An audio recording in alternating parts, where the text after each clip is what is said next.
우리 다 함께 찬송가 하나님께 찬양 드리시겠습니다. 찬송가 390장, 찬송가 390장, 예수가 거느리시니 함께 찬양 드리시겠습니다.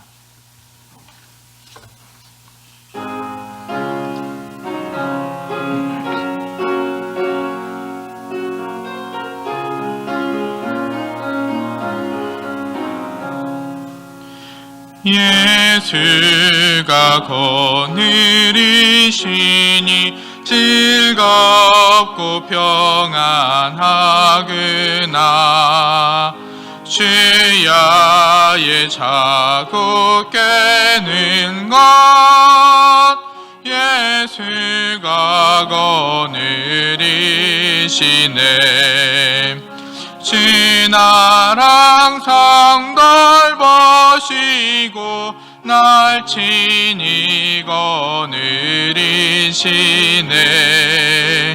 주나랑 성돌보시고 날 친히 거느리시네. 때때로 괴로움 당하면 때때로 기쁨 누리네. 풍파 중에 지키시고 평안히 인도하시네. 주나랑 성돌보시고 날 친히 거느리시네. 주나랑 성돌보시고 날 친히 거느리시네. 내 주의 손을 붙잡고 천국에 올라가겠네. 괴로우나 즐거우나 예수가 거느리시네. 주나랑 성돌보시고 날 친히 거느리시네. 주나랑 성돌보시고 날 친히 거느리시네. 이 세상 이별할 때에 마귀의 권세 이기네. 천국에 가는 그 길도 예수가 거느리시네. 주나랑 성돌보시고 날 친히 거느리시네. 주나랑 성돌보시고 날 친히 거느리시네.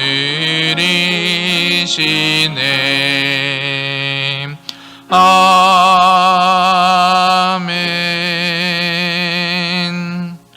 다 함께 찬송가 380장 나의 생명 되신 주 함께 찬양 드리시겠습니다.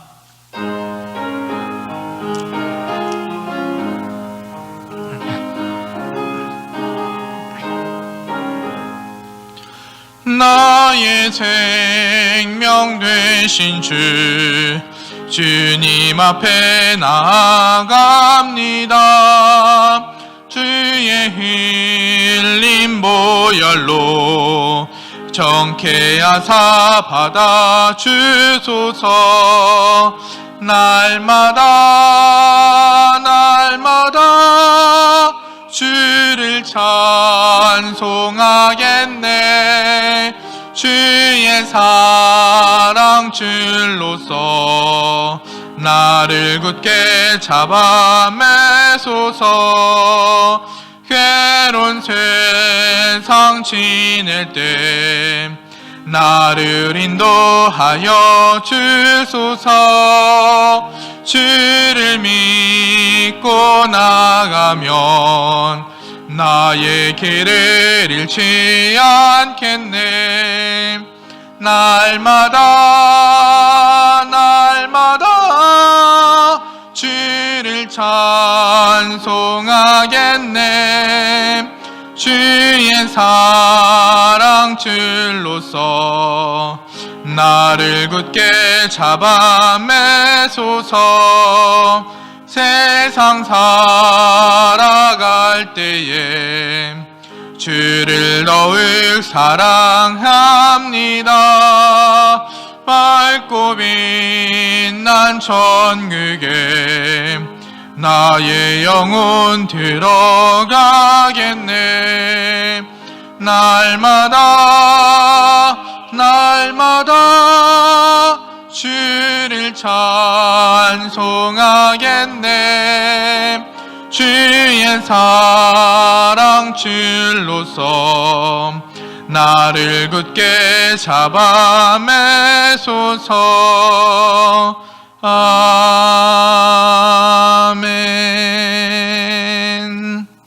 다음에 찬송가 370장 주 안에 있는 나에게 찬양 드리시겠습니다.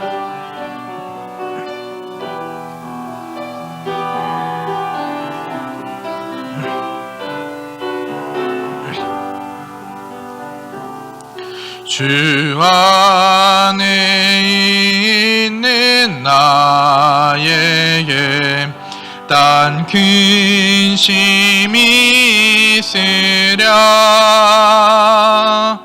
십자가 밑에 나아가 내 짐을 풀었네. 주님을 찬송하면서 할렐루야 할렐루야. 내 앞길 말고 험해도 나 주님만 따라가리. 그 두려움이 변하여 내 기도 되었고, 전날의 안숨 변하여 내 노래 되었네. 주님을 찬송하면서 할렐루야 할렐루야. 내 앞길 말고 험해도 나 주님만 따라가리. 내 주님 자비하셔서 늘 함께 계시고, 내 궁핍 밤을 아시고 늘 채워주시네.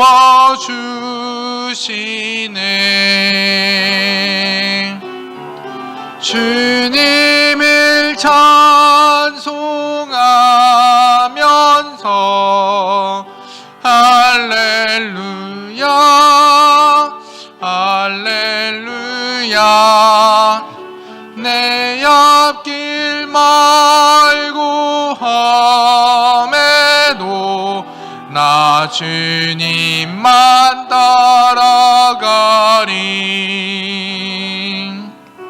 내 주와 맺은 언약은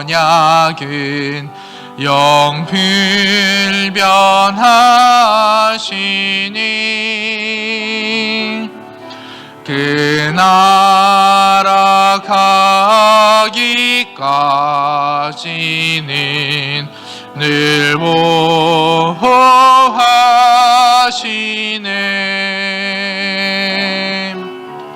주님을 찬송하면서 할렐루야 할렐루야. 내 앞길 말고 함에도 나 주님만 따라가리.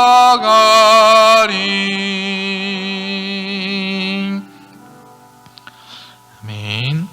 다 함께 사도신경으로 신앙고백 드리심으로 수요 예배 하나님 앞에 올려드리겠습니다.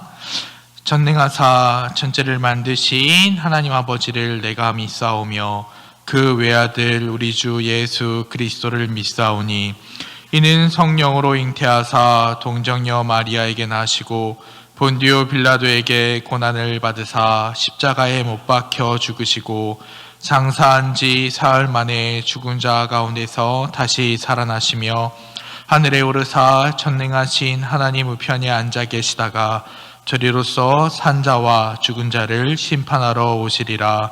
성령을 믿사오며 거룩한 공예와 성도가 서로 교통하는 것과 죄를 사하여 주시는 것과 몸이 다시 사는 것과 영원히 사는 것을 믿사옵나이다. 아멘. 다 함께 찬송가 336장 찬송가 336장 찬양 드리시겠습니다.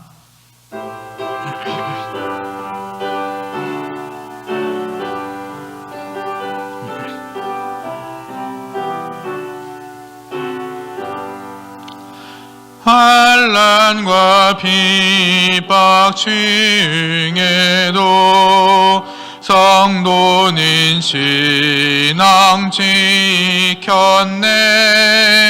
이 신앙 생각할 때에 기쁨이 충만하도다.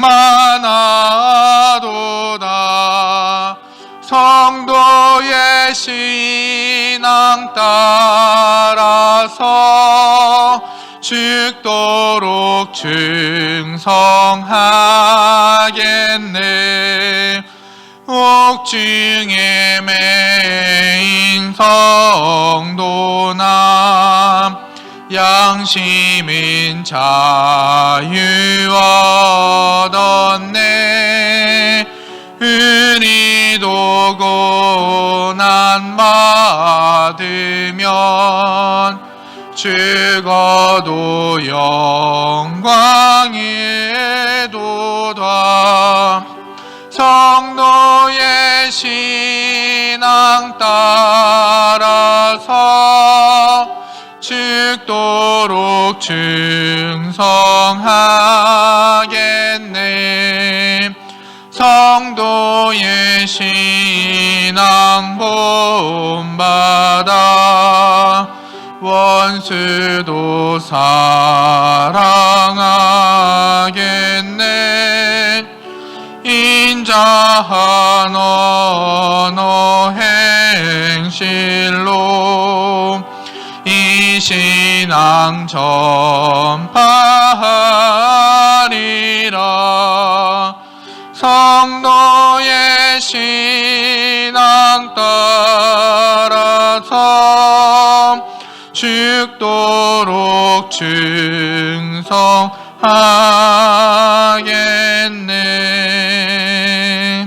아멘.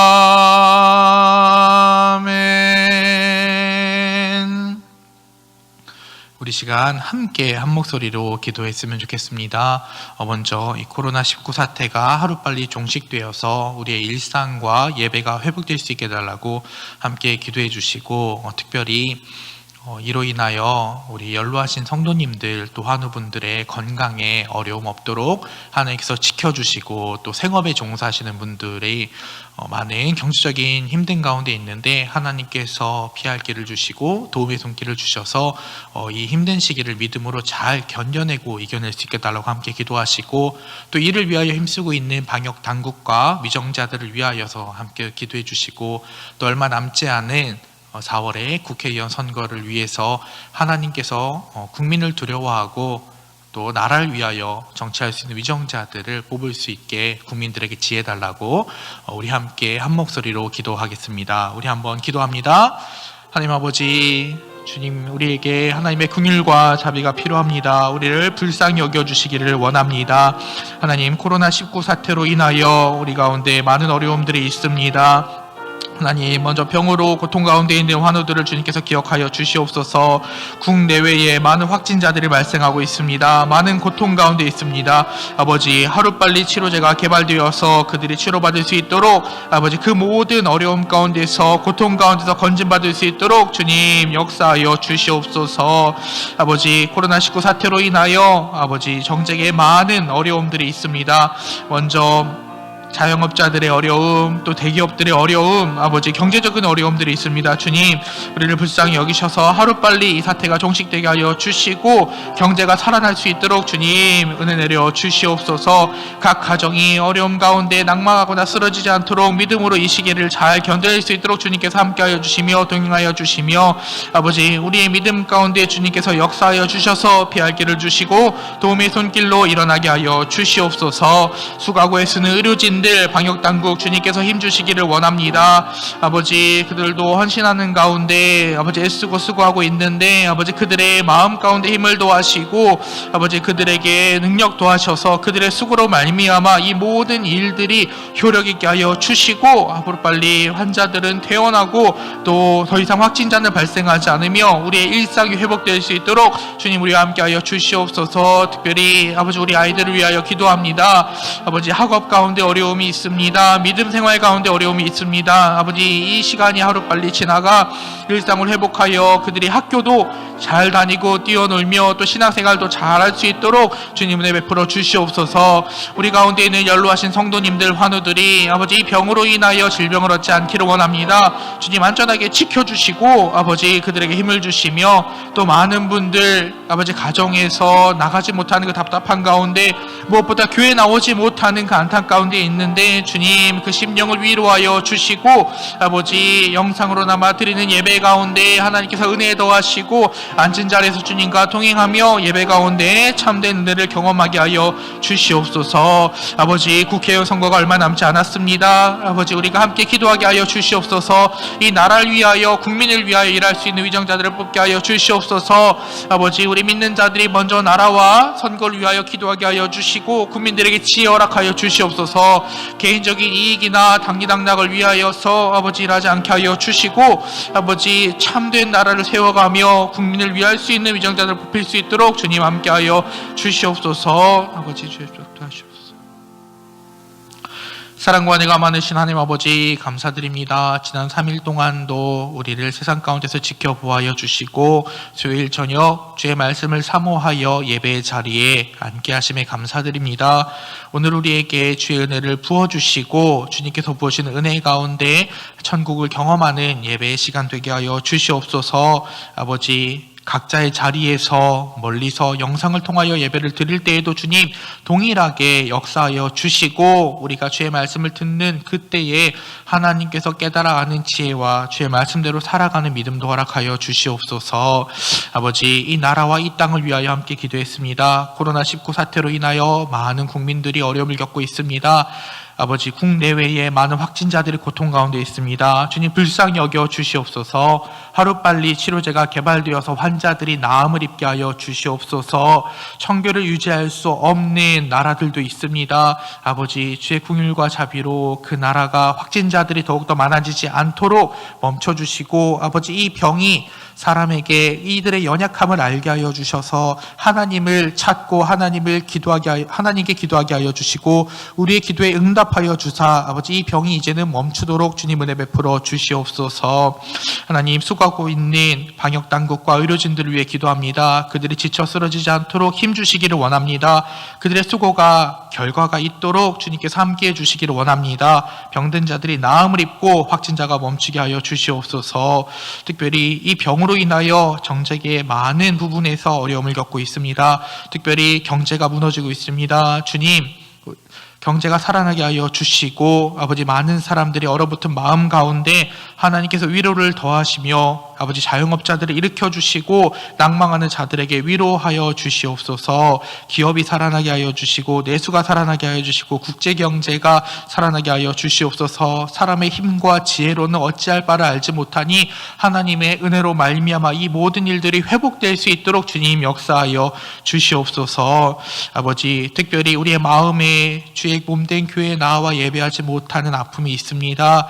아버지, 각자의 자리에서 예배하고 있는 우리 성도님들을 위로하여 주시되 영상으로라도 예배드리는 그 가운데 주님께서 함께하여 주시고 우리가 있는 곳 어디서든지 주님께서 동행하여 주시며 우리가 기도하는 곳, 찬양하는 곳, 말씀 듣는 곳, 그곳이 교회가 되고 또 그곳이 하나님의 나라가 되어서 주께서 베푸신 은혜를 충만히 경험하게 하여 주시옵소서. 아버지, 그러나 우리 가운데 있는 환우들, 또 연로하신 성도님들, 그들의 건강을 지켜주시고 코로나19나 기타 다른 병으로 인하여 아버지 그 육신의 고통이 따르지 않도록 주님께서 지켜주시옵소서. 특별히 믿음의 다음 세대를 위해 기도합니다. 학업에 어려움이 있고 신앙생활에 어려움이 있습니다. 그러나 그들이 하루속히 주님께서 허락하신 대로 주님께 나와 예배하며 그들의 믿음이 자라며 학교에 나가며 뛰어놀며 육신과 영혼이 또 그들의 지혜가 날로 성장하게 하여 주시옵소서. 믿음의 다음 세대들이 바르게 세워지게 하여 주시고 주님의 나라를 세워갈 우리 교회의 일꾼들이 세워지게 하여 주시옵소서. 국회의원 선거가 얼마 남지 않았습니다. 주님, 우리에게 지혜 주시고 교회가 먼저 기도하게 하여 주시고 우리의 기도로 말미암아 이 나라와 이 땅을 불쌍히 여기며 이 땅 가운데 주의 공의와 법도를 세울 정치인들이 세워지게 하여 주시옵소서. 이를 위하여 교회는 기도하며 또 지혜롭게 선거할 수 있게 하여 주시옵소서. 주님, 우리 교회를 사랑하시니 아버지, 교회가 하루빨리 회복되어서 온 성도 주님께 나와 예배하는 날을 속히 기다립니다.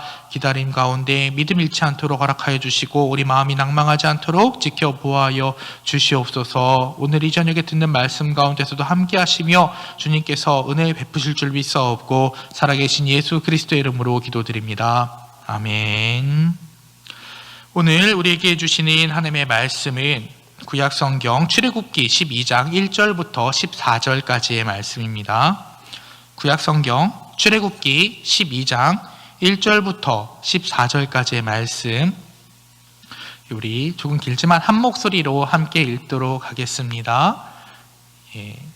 영상으로 예배를 드리시는 분들도 직접 성경책을 펴시고 함께 읽도록 하겠습니다. 12장 1절부터 14절입니다. 함께 봅니다. 여호와께서 애굽 땅에서 모세와 아론에게 일러 말씀하시되 이 달을 너희에게 달의 시작 곧 해의 첫 달이 되게 하고 너희는 이스라엘 온 회중에게 말하여 이르라. 이 달 열흘에 너희 각자가 어린 양을 취할지니 각 가족대로 그 식구를 위하여 어린 양을 취하되 그 어린 양에 대하여 식구가 너무 적으면 그 집의 이웃과 함께 사람 수를 따라서 하나를 취하며 각 사람이 먹을 수 있는 분량에 따라서 너희 어린 양을 계산할 것이며 너희 어린 양은 흠없고 일련된 수컷으로 하되 양이나 염소 중에서 취하고 이달 열 나흘 달까지 간직하였다가 해질 때에 이스라엘 회중이 그 양을 잡고 그 피를 양을 먹을 집 좌우 문설주와 임방에 바르고 그 밤에 그 고기를 불에 구워 무교병과 쓴 나물과 아울러 먹되 날것으로나 물에 삶아서 먹지 말고 머리와 다리와 내장을 다 불에 구워 먹고 아침까지 남겨두지 말며 아침까지 남은 것은 곧 불사르라. 너희는 그것을 이렇게 먹을지니 허리에 띠를 띠고 발에 신을 신고 손에 지팡이를 잡고 급히 먹으라. 이것이 여호와의 유월절이니라. 내가 그 밤에 애굽 땅에 두루다니며 사람이나 짐승을 막론하고 애굽 땅에 있는 모든 처음 난 것을 다 치고 애굽의 모든 신을 내가 심판하리라. 나는 여호와라. 내가 애굽 땅을 칠 때에 그 피가 너희가 사는 집에 있어서 너희를 위하여 표적이 될지라. 내가 피를 볼 때에 너희를 넘어가리니 재앙이 너희에게 내려 멸하지 아니하리라. 너희는 이 날을 기념하여 여호와의 절기를 삼아 영원한 규례대로 대대로 지킬지니라. 아멘. 오늘도 수요일을 맞아 예배의 자리에 나온 우리 모두에게 하나님의 은혜가 함께하기를 주님의 이름으로 축복합니다. 우리가 있는 곳이 어디든 주의 이름을 부르는 그곳에 하나님께서 은혜로 채우실 줄을 믿습니다. 우리나라는요 1년을 3번 시작한다고 합니다. 먼저 첫 번째는 신정인 1월 1일이고요. 두 번째는 구정인 음력 1월 1일 설날이죠. 그리고 세 번째가 바로 3월이라고 합니다. 만물이 새롭게 시작되고 무엇보다 학기가 시작되죠. 그래서 우리나라는 시작을 3번 한다고 합니다. 그런데 지금은 안타깝게도 코로나19 사태로 인하여 그 세 번째 시작이 계속 늦어지고 있죠. 하루빨리 어려운 시간이 지나고 우리 일상이 회복되어서 힘있게 새로운 시작을 할 수 있기를 주님의 이름으로 축복합니다.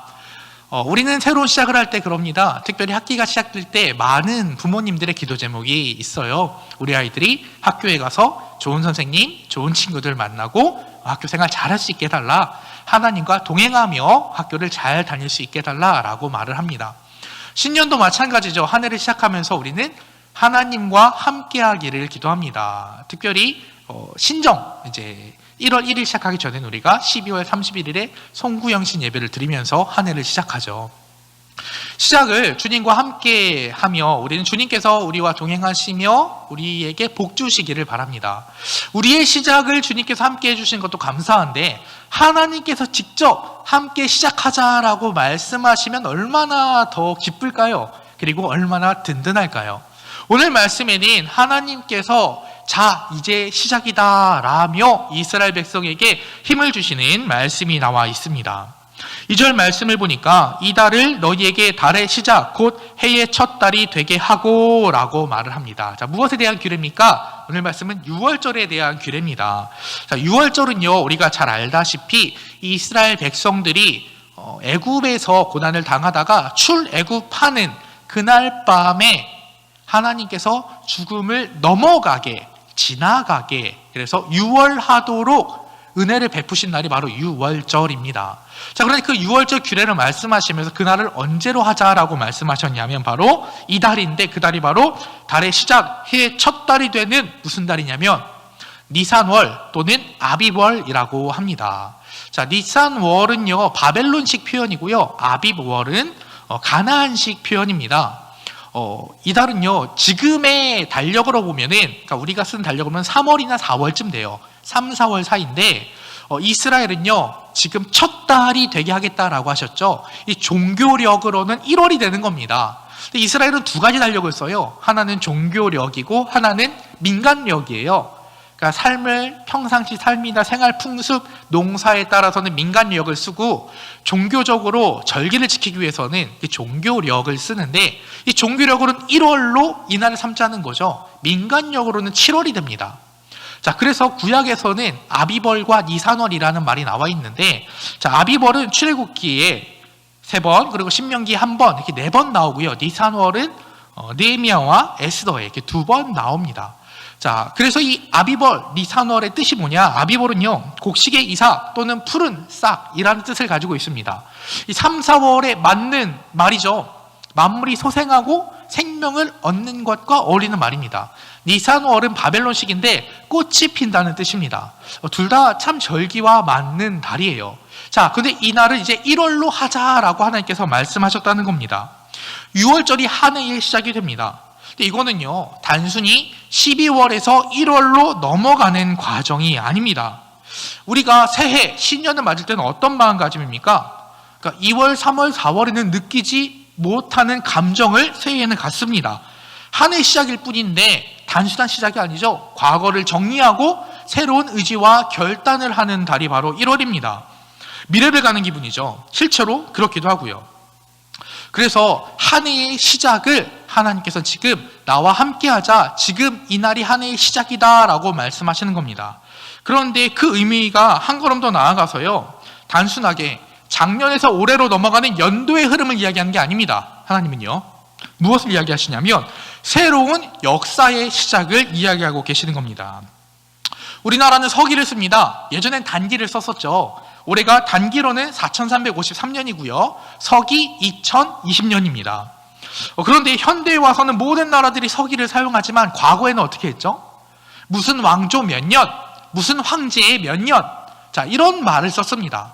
그러니까 서기를 다 쓴 것이 아니라 자기네 왕조가 시작된 지 또는 지금의 왕이 통치한 지 몇 년, 자, 이렇게 연도를 표현했다는 겁니다. 그러니까 지금이 몇 년이다라고 하는 것이 단순한 연도의 흐름을 말하는 것이 아니라 지금이 어느 때인가를 나타내는 하나의 수단과 방법이었죠. 하나님께서 지금 시작이다라고 말씀하시는 것은 작년과 올해를 말씀하시는 것이 아니라 과거와 단절된 새로운 역사의 시작을 말씀하고 계시다는 거죠. 하나님께서는 1년째 첫 시작을 지금 이루시는 겁니다. 이어지는 한 해가 아니라 새로 시작하는 첫 해입니다.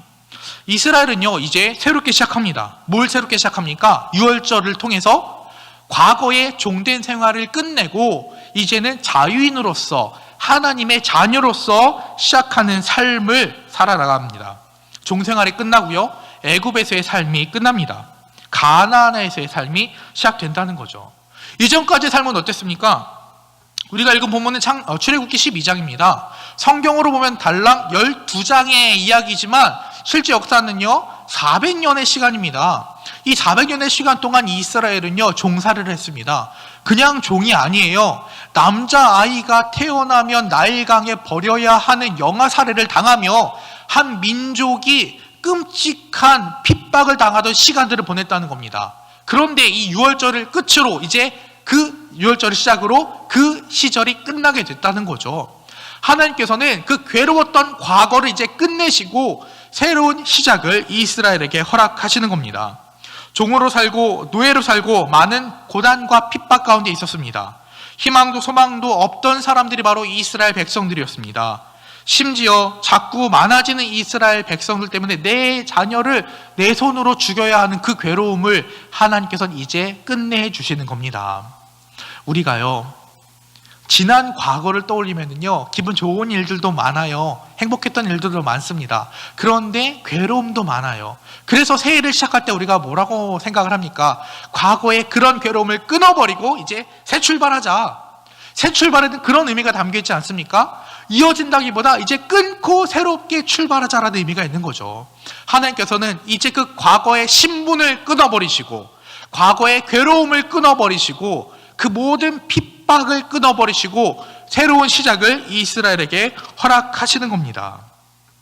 그런데 그 이스라엘에게 허락하시는 새로운 시작, 바로 이 유월절을 모두에게 허락하시는 건 아니에요. 지금 괴로움을 당하는 모든 사람들이 유월절이 지나면 자연스럽게 당연히 새로운 시작을 할 수 있는 건 아니라는 겁니다. 자, 조건이 있어요. 그게 뭡니까? 7절에 보면은 그 피를 양 먹을 집 좌우 문설주와 임방에 바르고 라고 되어 있습니다. 어린 양을 잡아서 그 양의 피를요 좌우 설주죠. 기둥 좌우 설주와 문 위에 임방에 바르는 겁니다. 자, 디귿을 엎어놓은 것처럼 이렇게 바르면은 하나님께서 유월절의 은혜를 그들에게 주시겠다라는 거죠. 조건이 뭡니까? 어린 양의 피를 바르는 거예요. 어린 양의 피를 바르지 않으면 새로운 시작이 주어지지 않는다는 겁니다. 그에 상응하는 다른 것들은 없습니다. 재산으로 되는 것도 아니고요, 공로로 되는 것도 아닙니다. 어느 지파 소속인지 어느 가문인지도 중요하지 않습니다. 심지어 이스라엘 백성이 아니어도 돼요. 애굽 사람이어도 되고요, 애굽에서 종살이를 하는 다른 노예들이어도 상관이 없습니다. 뭐만 하면 돼요? 어린 양의 피를 바르기만 하면 유월절의 새로운 시작의 은혜를 경험할 수 있다는 겁니다. 조건 하나예요. 어린 양의 피로 그들은 새로운 시작을 할 수 있게 됩니다. 자, 어린 양의 피가 이스라엘 백성에게 새로운 은혜를 허락하듯이 어린 양이신 예수님의 피로 말미암아 죄 씻음을 받은 자들은 새로운 삶을 시작하게 됩니다. 이 유월절 어린 양은요, 그래서 결국 누구를 예표하는 거예요? 예수님을 예표하는 거죠. 우리는 똑같아요. 어린 양이신 예수님의 피로 말미암아 죄 씻음을 받은 자들이 어떻게 됩니까? 새로운 삶을 시작할 수 있는 거예요. 이스라엘 백성들처럼 과거를 끊어버리게 되는 겁니다. 우리는 애굽에서 종살이는 하지 않았습니다. 그런데 무엇의 종이었죠? 죄의 종이었습니다. 율법의 종이었습니다. 진노의 자녀였습니다. 심판받을 백성들이었습니다. 죽음 가운데 있었습니다. 그런데 예수의 피로, 그 어린 양의 피로 말미암아 새로운 삶을 시작하는데 어떻게 해요? 생명으로 나아갑니다. 하나님의 자녀가 되는 겁니다. 이제는 죄 가운데 거하지 않고 의로움 가운데 거할 수 있게 되는 겁니다. 다시 태어나는 거죠. 그래서 고린도후서 5장 17절에는 이렇게 말하고 있습니다. 그런즉 누구든지 그리스도 안에 있으면 새로운 피조물이라. 이전 것은 지나갔으니 보라 새 것이 되었도다. 새롭게 된 거예요. 뭐 때문이요? 그리스도 안에 있었기 때문에, 그리스도의 피를 통하여서 새로운 존재가 된 겁니다. 그러니까 조금 나아진 한 해를 살아가는 게 아니에요. 그러니까 작년보다 올해 한 10% 나아졌다, 올해 50% 좋아졌다, 이걸 말하는 게 아닙니다. 새로운 존재로 새로운 삶을 살아간다는 겁니다.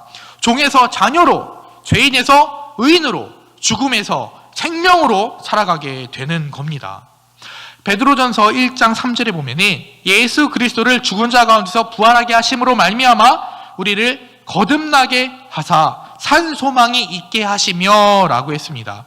예수님의 부활하실처럼 우리를요 거듭나게 하셨대요. 거듭나다라는 뜻이 뭡니까? 다시 태어나다라는 겁니다. 그리고 이 다시라는 말의 헬라 원어를 보면 위로부터예요. 위로부터. 엄마 뱃속에 들어갔다 나오는 것이 아니죠. 위로부터 거듭나면, 다시 태어나면 우리에게 산 소망이 있죠. 과거에 우리는 죽었어요. 단절됐어요. 이제는 그리스도의 피로 말미암아 새로운 삶을 살아가게 된 겁니다. 이전과는 전혀 다른 삶을 사는 거죠. 유월절의 은혜는요 새로운 시작입니다. 예수님의 피로 말미암아 우리에게도 새로운 시작이 주어졌습니다. 예수님을 믿는 자는요 과거와 다른 삶을 살아갑니다. 출애굽 시대 때의 유월절의 은혜가 지금 우리에게도 임하고 있다는 거죠. 왜요? 예수의 피로 말미암아 우리에게 임하고 있다는 겁니다. 우리가 예수의 피로 죄 씻음을 받고 예수님을 믿음으로 말미암아 새롭게 시작된 은혜의 삶을 살아가는 저와 여러분들 되시기를 주님의 이름으로 축복합니다. 그런데 이 새로운 삶을요 어떻게 우리가 받아들여야 될까요? 어떤 사람들은요 그럴 수 있습니다. 한 해가 시작되는 것을 이제 어떡하나 라고 걱정하며 시작한 사람도 있을 수 있어요. 새로운 시작인데 걱정이 앞서는 거예요. 왜요? 근심과 걱정, 내 삶을 누르는 일들이 너무나 많은 거죠. 근데 어떤 사람들은요 기쁨과 행복으로 시작할 수 있다는 겁니다. 여러분, 새로운 시작을 어떤 마음으로 해야 되죠? 우리는 기쁨과 즐거운 마음으로 받아들여야 합니다. 이스라엘 백성들은 어떤 마음이었을까요? 애굽에서의 삶을 끝내고 이제 가나안 땅으로 갑니다. 기쁩니까? 슬픕니까? 난 애굽이 좋은데, 이런 마음이었을까요? 하나님께서는 이스라엘 백성들에게 너희는 유월절을 이렇게 지키라 라고 유월절 규례를 알려주시는데, 자, 그 내용이 뭐냐? 8절부터 11절까지의 말씀을 제가 읽겠습니다. 그 밤에 그 고기를 불에 구워 무교병과 쓴 나물을 아울러 먹되 날 것으로나 물에 삶아서 먹지 말고 머리와 다리와 내장을 다 불에 구워 먹고 아침까지 남겨두지 말며 아침까지 남은 것은 곧 불사르라. 너희는 그것을 이렇게 먹을지니 허리에 띠를 띠고 발에 신을 신고 손에 지팡이를 잡고 급히 먹으라. 이것이 여호와의 유월절이니라 라고 했습니다. 하나하나를 살펴보면 유월절에 음식과 복장에 대한 규례가 나와 있죠. 뭘 먹습니까? 자, 먼저 무교병을 먹어요. 보통 식사를 할 때 빵을 굽죠. 그런데 그 빵 반죽에 무엇을 넣습니까? 효소를 넣죠. 효모를. 그러니까 이스트를 넣는 겁니다. 누룩을 넣어서 부풀려서 먹어요. 이거는 유교병이죠. 발효된 겁니다. 그런데 누룩을 넣지 않고 굽습니다. 반죽을 해보신 분은 알겠지만 반죽을 하고 효소를 넣고 누룩을 넣고 숙성시켜서 이 반죽이 커지면서 부드러운 빵이 나올 때까지는 많은 시간이 걸리죠. 대신에 맛있습니다. 근데 무교병은요 맛있습니까? 맛이 덜하죠. 대신에 빨리 구워 먹을 수 있습니다. 자, 그런 무교병을 먹으라는 거예요.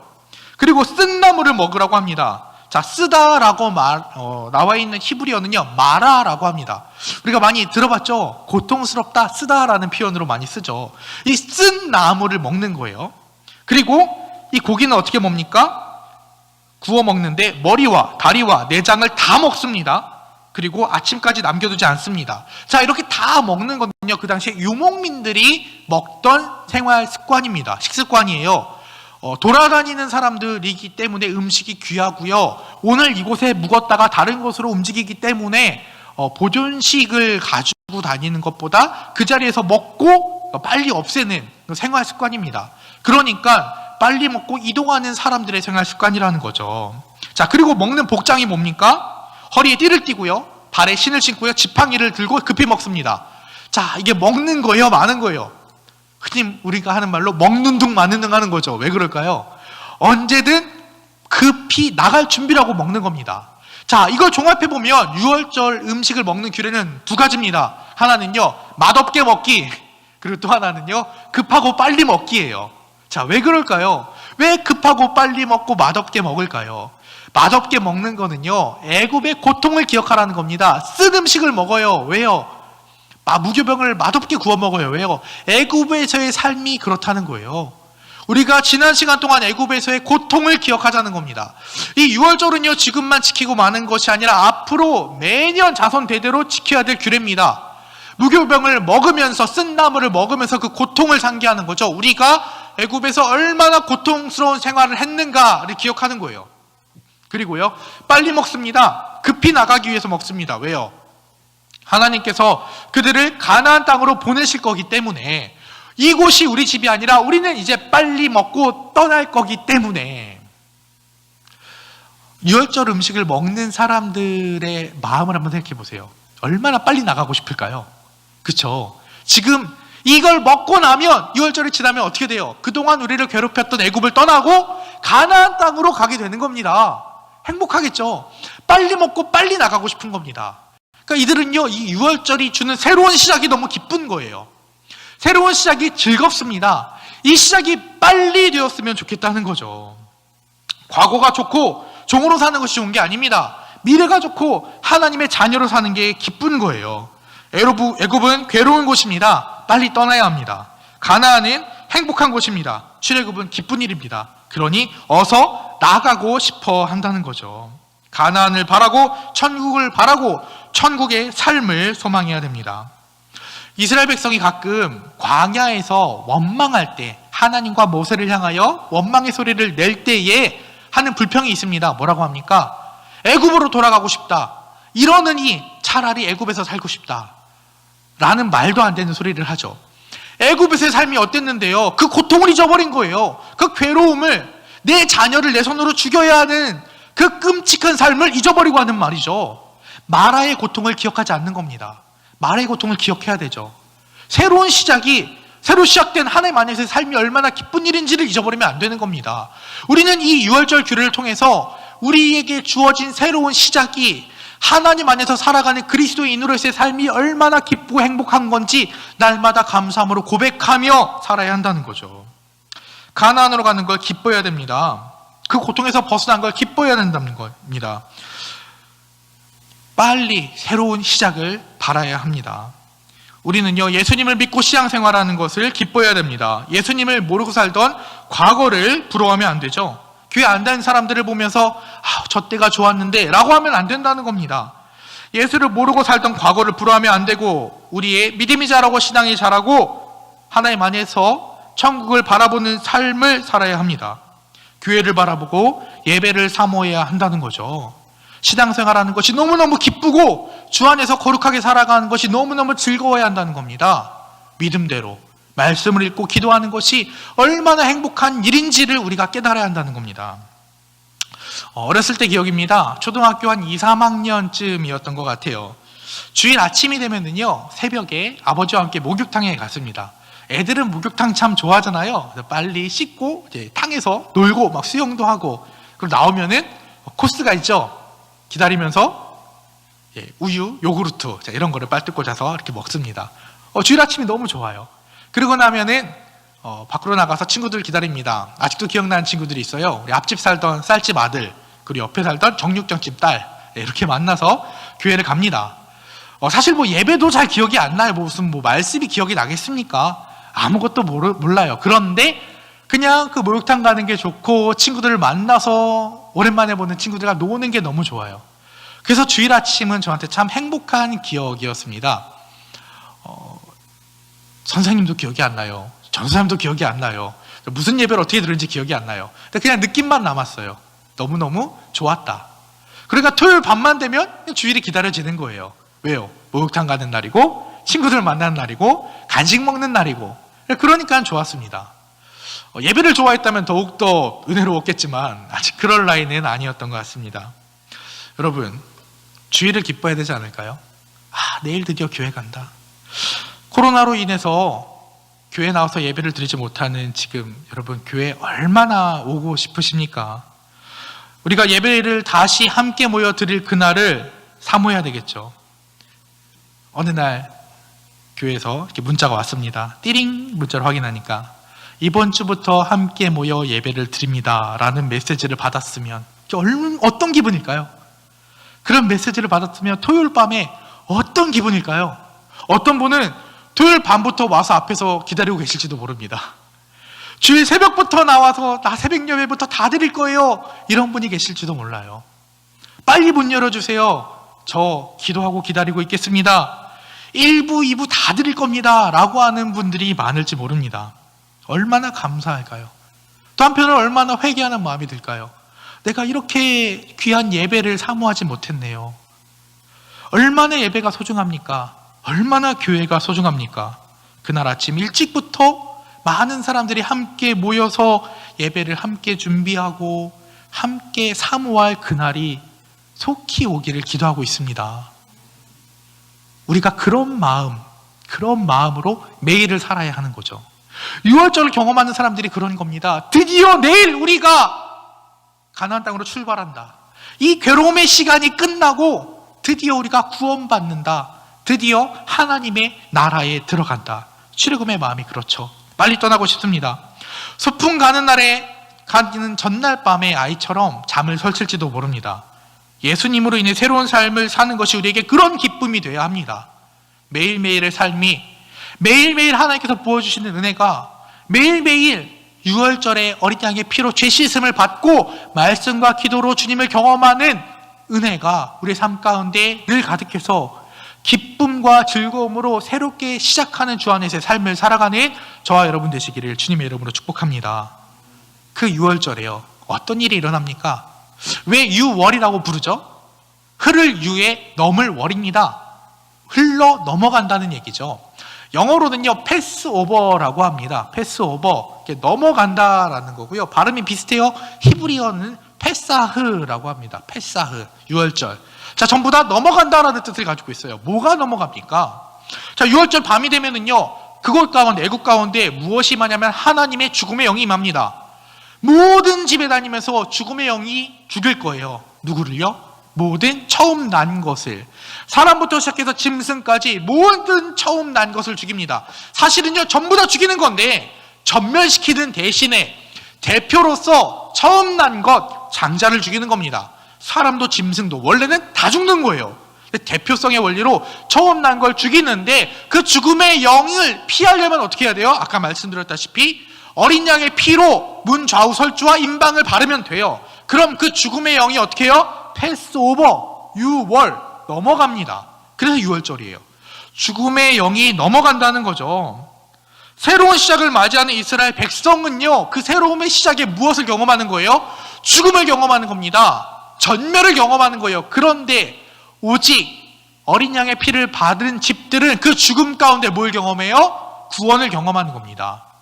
이 새로운 시작은요, 정화입니다. 모두 죽이고 새롭게 시작하는 건데, 사실은 원래대로라고 하면은요, 죽었다 살아나는 과정이 맞아요. 그러니까 모든 사람이 죽었다가 하나님께서 살리시는 과정이 맞는데, 죽었다 살아난 걸로 치고 대신에 6월절 어린 양의 피를 발라서 죽음을 피하는 거죠.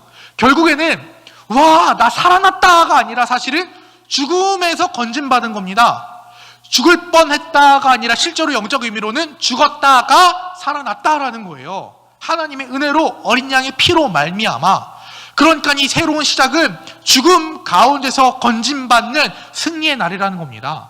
하나님께서 말씀하십니다. 내가 전부 다 죽일 거다. 그날, 새로운 시작하는 날, 다 죽여버리고 새로 시작할 거다. 리셋할 거다라는 거예요.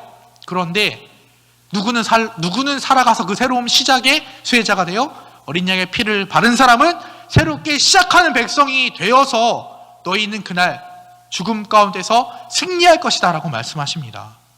특별히 하나님께서 뭐라고 하시냐면 12절에 내가 그 밤에 애굽 땅에 두루다니며 사람이나 짐승을 막론하고 애굽 땅에 있는 모든 처음 난 것을 다 치고 애굽의 모든 신을 내가 심판하리라. 나는 여호와라 라고 하십니다. 특별히요, 사람을 죽이시는데 특별히 뭘 심판하는 거예요? 애굽에 있는 모든 신을. 하나님만이 참 신이심을, 하나님이 모든 헛된 신 위에 신이심을, 아니 정확히 말하면 그것들은 신도 아님을 선포하는 거죠. 하나님께서 승리를 주시겠다는 겁니다. 이스라엘 백성들은요, 애굽을 이길 능력이 없습니다. 종으로 살았고요, 군대도 아니고요, 무기도 없어요. 그런데 어떻게 해요? 하나님께서 그 대적을 무찔러 주십니다. 모든 처음 난 것을 죽이십니다. 이미 사실 그들은요, 이전에 9가지 재앙으로 인해 초토화가 됐어요. 그런데 이 마지막 10번째 재앙으로 인해 장자들이 전부 다 죽게 됩니다. 나중에 이스라엘 백성이 홍해를 건너갈 때 그 뒤를 따라온 애굽의 군대들은 어떻게 됩니까? 홍해 가운데 수장되게 되죠. 한 번도 싸운 적이 없고, 그러니까 싸울 수도 없고 이길 수도 없는 그들에게 하나님께서는 유월절을 통해서 승리를 약속하십니다. 이것은요, 애굽에 있는 모든 신들에 대한 심판이기도 하죠. 하나님 아닌 신은 없습니다. 헛된 것을 믿는 사람들의 헛된 것들의 멸망을 보여주십니다. 이스라엘의 시작은요, 그들의 대적의 심판과 함께 시작됩니다. 믿지 않는 자에게는 심판이고 믿는 자들에게는 구원의 시작이 되는 거죠. 그들의 끝이 이스라엘의 시작입니다. 그들의 멸망이 이스라엘의 구원이 됩니다. 우리들의 새로운 시작은요, 승리의 시작입니다. 우리의 유월절은요, 승리의 유월절이라는 거죠. 물론 이건요, 승리의 시작일 뿐입니다. 사실 아직 이 승리는 끝나지 않았어요. 신학적인 용어로는 이미 시작되었지만 아직 완성되지 않았다라고 표현합니다. 우리의 유월절은 시작됐습니다. 그런데 완성되진 않았어요. 언제 완성될까요? 우리가 천국 가는 날 완성되는 거죠. 그래서 우리의 승리는요, 시작과 완성 사이에 있습니다. 지금 우리는요. 누가복음 22장 16절에 보면은 예수님께서 제자들에게 이렇게 말씀하십니다. 내가 너희에게 이르노니 이 유월절이 하나님의 나라에서 이루기까지 다시 먹지 아니하리라 하시고, 최후의 만찬이 유월절이잖아요. 유월절 식사를 하시면서 하나님의 나라에 이룰 때 그 유월절 식사가 다시 된다라고 말씀하십니다. 승리의 완성을 말씀하시는 거죠. 가끔 여호와의 증인들이나 제7일 안식교, 특별히 원래 이 시즌에 제7일 안식교들이 되게 많이 활발히 활동하거든요. 부활절을 앞두고. 근데 이 사람들이 뭐라고 말을 하냐면 유월절을 회복해야 된다라고 자꾸 말을 합니다. 근데 지금 우리도 유월절 얘기를 하잖아요. 근데 좀 차이점은 뭐냐면 그들은요, 진짜 유월절을 회복해야 된다라고 말을 해요. 근데 우리는요, 진짜 유월절은요, 누구를 인해서?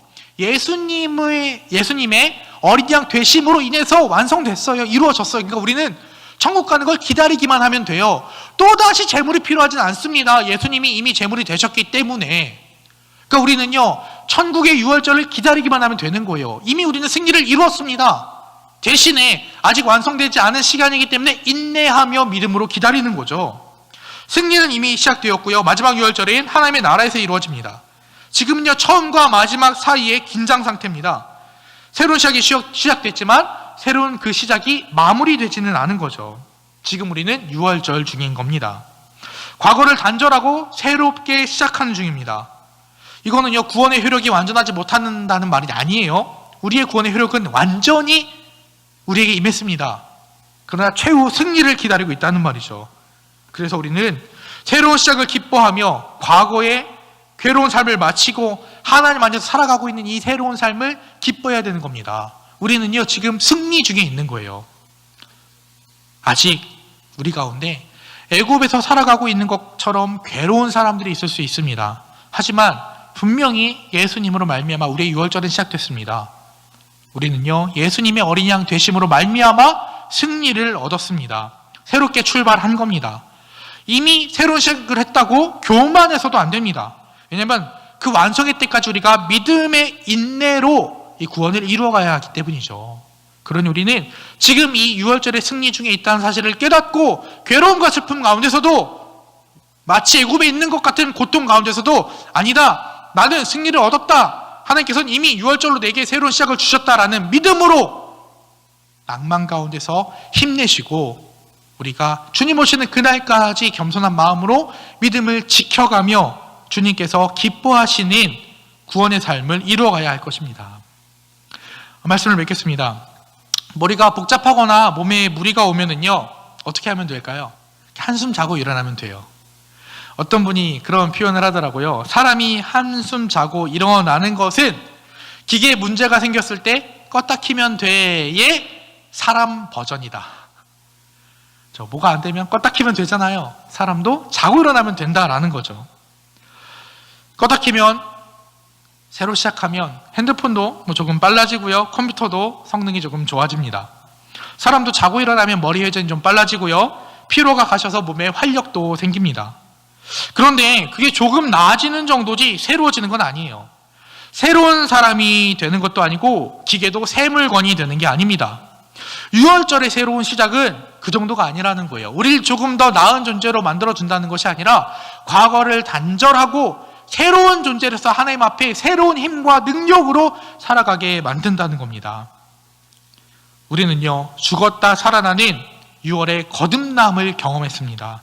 예수님을 믿음으로 새로워진 우리의 삶은 다시 태어나 새 생명을 얻는 겁니다. 계속되는 삶의 연장이 아니라 새로운 삶의 시작이라는 거죠. 우리 모두 믿음으로 시작하는 새로운 삶 가운데 과거의 종된 삶을 떠나 하나님의 자녀로서 새 생명의 거듭난 삶을 기쁨으로 살아가며 대적에게 승리하는 삶을 살아가는 저와 여러분들 되시기를 주님의 이름으로 축복합니다. 우리 함께 기도드리겠습니다. 사랑과 은혜가 많으신 하나님 아버지, 감사드립니다. 우리의 삶 가운데 6월절의 새로운 시작이 임하게 하심에 감사합니다. 애굽에서의 고난과 핍박 가운데서 건지셔서 새로운 가나안의 삶을 허락하신 하나님의 은혜가 우리의 삶에 있기를 원합니다. 죄에 빠져서 죽음 가운데 있었던 우리의 옛사람을 버리게 하여 주시고 예수 그리스도의 피로 말미암아 죄 씻음 받고 새로운 삶을 살아가는 6월의 은혜를 살아가는 우리가 되게 하여 주시옵소서. 주 안에서의 새로운 삶을 기뻐하고 즐거워하고 주님의 나라를 사모하며 주의 몸된 교회를 사모하며 예배를 사모하는 우리의 삶이 되게 하여 주시옵소서. 비록 아직은 어두운 터널을 지나는 것 같고 때로는 아직도 애굽에 있는 것 같은 삶을 살아가지만 주님, 우리에게 승리가 주어졌음을 믿음으로 고백하고 주의 말씀에 힘을 얻어 살아가는 우리가 되게 하여 주시옵소서. 특별히 코로나로 인하여 많은 어려움을 겪고 있습니다. 주의 몸된 교회에 나오지 못하고 있습니다. 하루빨리 그날을 소망합니다. 주님, 우리에게 완전한 승리를 주시고 우리에게 하루빨리 회복을 허락하여 주셔서 주님 전에 함께 모여 예배하는 그날이 속히 오게 하여 주시옵소서. 예수 그리스도의 이름으로 기도드립니다. 아멘. 우리 다 함께 찬송가 337장 찬양 부르시고 주기도문으로 예배를 마치겠습니다.